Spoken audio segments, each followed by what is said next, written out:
Todas las semanas, A Ras del Tiempo no solo se escucha en COPE Utrera, sino que también se puede ver a través de diferentes plataformas, como por ejemplo el canal de YouTube de COPE Utrera. Y ahí pueden vernos en el estudio principal de COPE Utrera, a un servidor y a Miguel Ángel Antúnez. ¿Qué tal, Miguel Ángel? Buenas tardes, bienvenido. Buenas tardes, gracias, Alberto. Encantado de tenerte hoy por aquí y además que no tengo ni idea de cuál es la temática que traes hoy para compartir con los oyentes.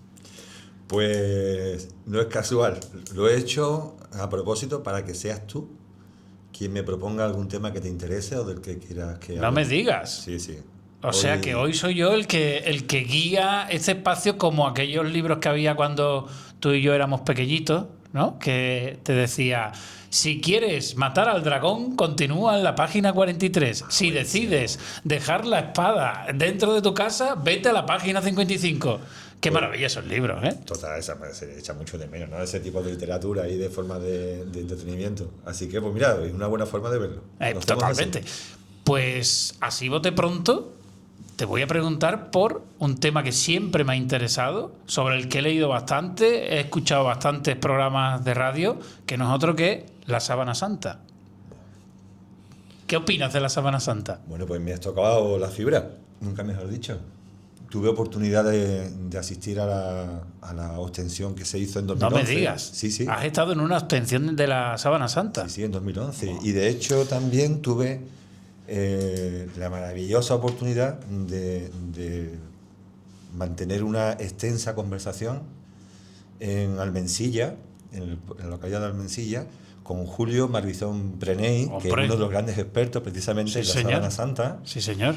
Y como te digo, fue una conversación extensa en la que hablamos de muchísimas cosas, entre ellas, bueno, él también es un gran conocedor del fenómeno OVNI y bueno, recuerdo esa conversación con muchísimo cariño porque él ya en ese momento, de esto puede hacer perfectamente pues como 8 años, 7 años, ya no daba entrevistas, no se abría mucho, ¿no? al público.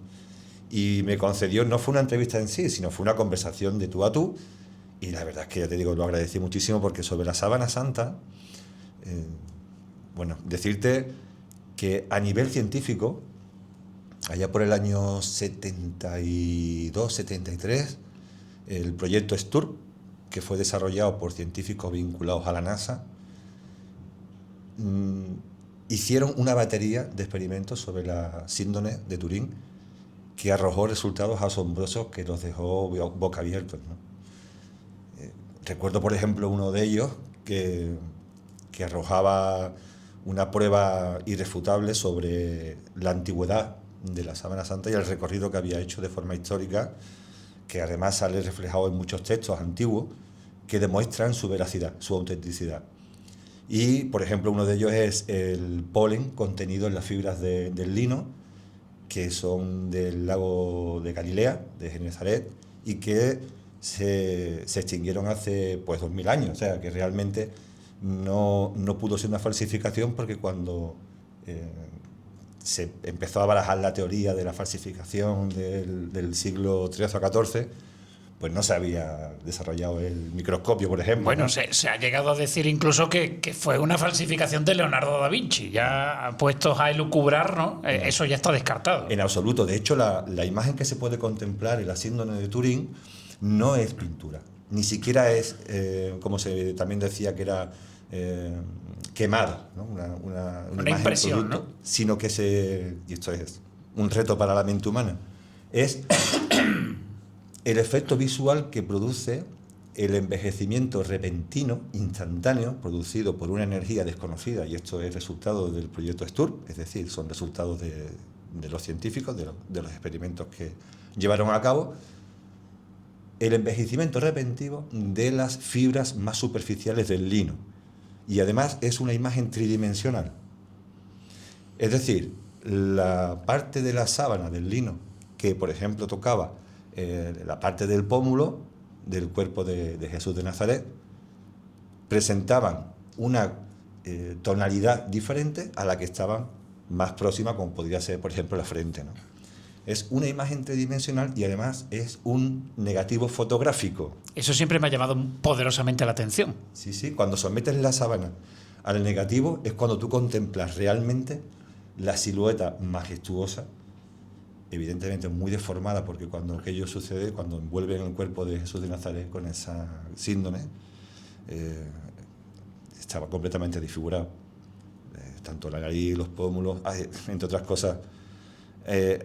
Al estudiar la sábana santa, llegan a la conclusión de lo terrible que fue lo que conocemos como la pasión. La pasión, claro. No tiene nada que ver con lo que se refleja en los textos del Testamento, el Nuevo Testamento y demás.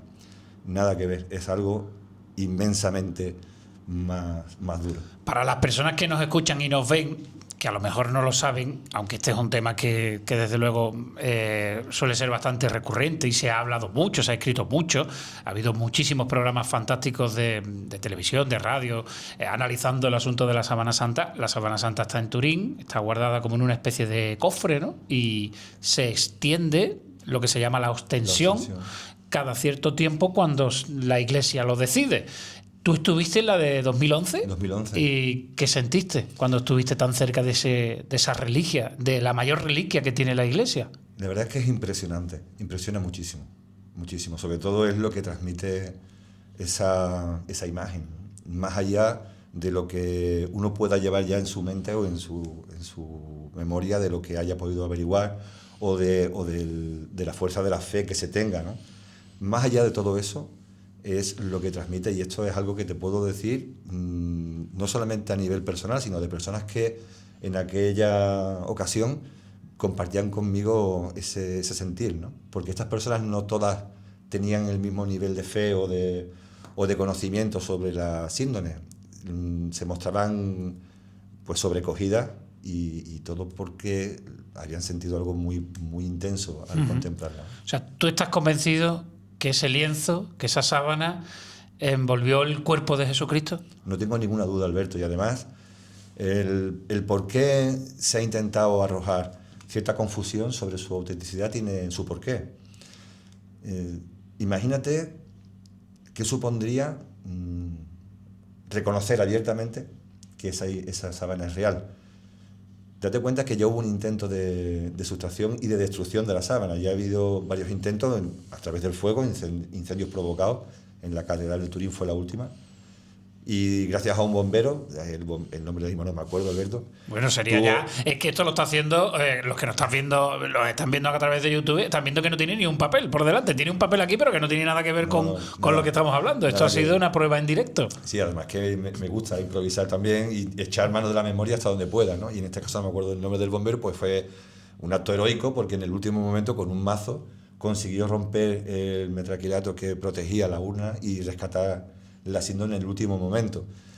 De manera que es importante tener esto presente, porque es más complicado de lo que parece, es mucho más complejo y requería mantener una cierta ambigüedad, un cierto nivel de vamos a llamarle pues eso, confusión sobre la posible autenticidad. Y además, esa sábana contiene ADN en los restos de sangre que presenta en la zona de las muñecas, porque Jesús de Nazaret no fue crucificado con clavos en las palmas. Si hubiese, por el propio peso, se hubiese desprendido. En esa época se hacía justamente la muñeca de las muñecas. Entonces presenta los coágulos de sangre.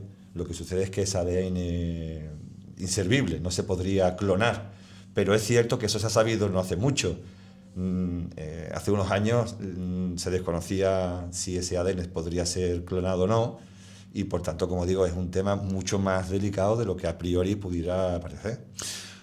Hoy el protagonismo en Arras del Tiempo ha sido para la Sábana Santa, ese objeto de poder, yo diría que de los más importantes, de los más destacados, de los más apasionantes y misteriosos que existen en el mundo, y que Miguel Ángel conoce también. Solamente para, no sé si no, sí, muy brevemente, esto lo dejo ahí. Y lo voy a compartir porque no es solo una opinión. Es decir, viene de de ciertas fuentes y de ciertas averiguaciones que se ha venido haciendo. Lo más probable ahora mismo es que la desaparición del cuerpo de Jesús de Nazaret obedeciese a una manipulación del tiempo, instantánea, producida por una energía desconocida, y que lo que produjo fue la descomposición instantánea del cuerpo de Jesús de Nazaret. Y ese envejecimiento, esa desaparición o desintegración repentina, fue lo que hizo que las fibras de lino envejeciesen de forma instantánea en función, como decía, del contacto con el cuerpo. De hecho, el lino, cuando es descubierto dentro de la cripta, aparecía completamente desinflado. Es decir, no había sido arrastrado el cuerpo. Lo que sucede es que la cristiandad asocia la desaparición del cuerpo a la resurrección del maestro. Y son dos actos diferentes, aunque son igualmente importantes. Bueno, pues ya saben, a ras del tiempo volaremos la próxima semana de nuevo. Querido Miguel Ángel Antúnez, muchísimas gracias. A ti, Alberto, siempre.